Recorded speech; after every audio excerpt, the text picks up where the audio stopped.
Well, now that we know that Senator Kamala Harris will be Joe Biden's running mate, one of the many policy issues that's coming back into focus, climate change. So what does the newly minted vice presidential candidate mean for Biden's environmental plans? Joining us to discuss, we welcome James Taylor, the president of the Heartland Institute. And James, the California senator co-sponsored the Green New Deal. Is this a preview of what direction we could see the Biden-Harris ticket look like when it comes to climate policies? Well, we should hope not, but it probably is. And the problem is both Biden and Harris have endorsed the Green New Deal. The energy provisions of the Green New Deal alone would cost the American economy $10 trillion. That's on Kamala Harris's website. That's what she admits to. $10 trillion is a large number, so let's break that down. That's $100,000 per American household.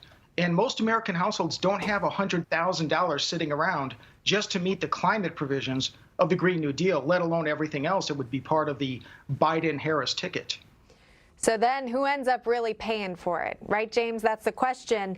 Joe Biden has said that he plans to increase the corporate income tax rate to 28% from 21%. Who really ends up paying that?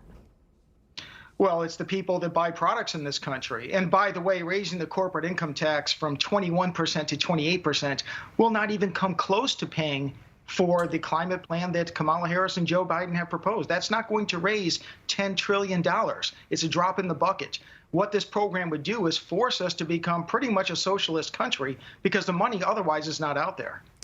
You mentioned socialism, right? And so that makes me wonder how much of an impact the most progressive wing of the Democratic Party is really playing into this policy plan. You know, we've got the DNC coming up next week. AOC is set to speak, although she's limited time. I think she's got about 60 seconds here. But you wonder how much of an influence those viewpoints, those policies will play into the Democratic ticket.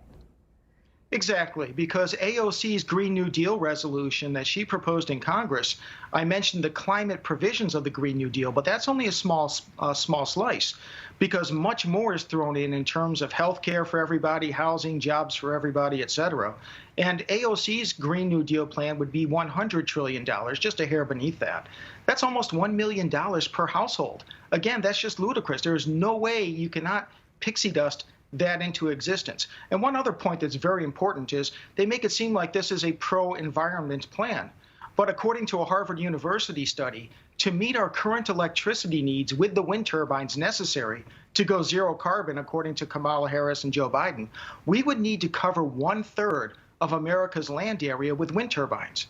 And if we electrify transportation, automobiles, like they call for, we would have to have probably half of our country's land covered with wind turbines. What's environmental about that? That destroys the habitat of most of this country's landmass and animals. Well, not only that, but you've got to think about the jobs impacted as well. I mean, American jobs who work in these industries that would be essentially taken out completely. And my mind goes to the fracking industry, something that Kamala Harris has said that she wants to completely ban. Absolutely. We spent decades wishing for a day when we might be self-sufficient energy-wise in this country. And we were blessed with the fracking revolution. And that enabled us to not only become energy self-sufficient, of course, we trade much of our energy commodities internationally, but in terms of our net, we are energy self-sufficient and we are becoming an energy exporter.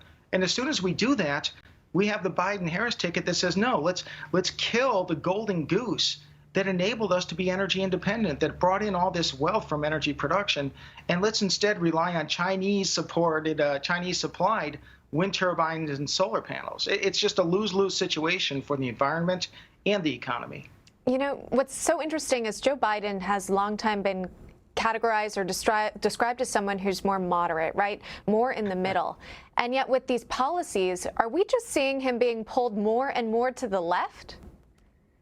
Well, I don't know whether he's being pulled to the left or where he is drifting left on his own accord, but either way, the programs that he presents are extremely far left. They're to the left of Barack Obama. Perhaps people think that because he claims to come from Scranton, Pennsylvania, back however many decades ago or in that area, that he relates to working class people. But even if we go back to the time decades ago when he didn't live in Washington, D.C. and be a Washington, D.C. creature, the fact that you come from a certain region doesn't make you conservative or moderate. Joe Biden is about as far left as they come, at least this iteration of Joe Biden. And Kamala Harris will take him even further to the left. Yeah, it'd be interesting to see. And like I said, potentially we can learn more from the DNC scheduled to come up. James Taylor, thank you for joining us today and breaking down their climate plan. We appreciate it. My pleasure. Thank you. You got it.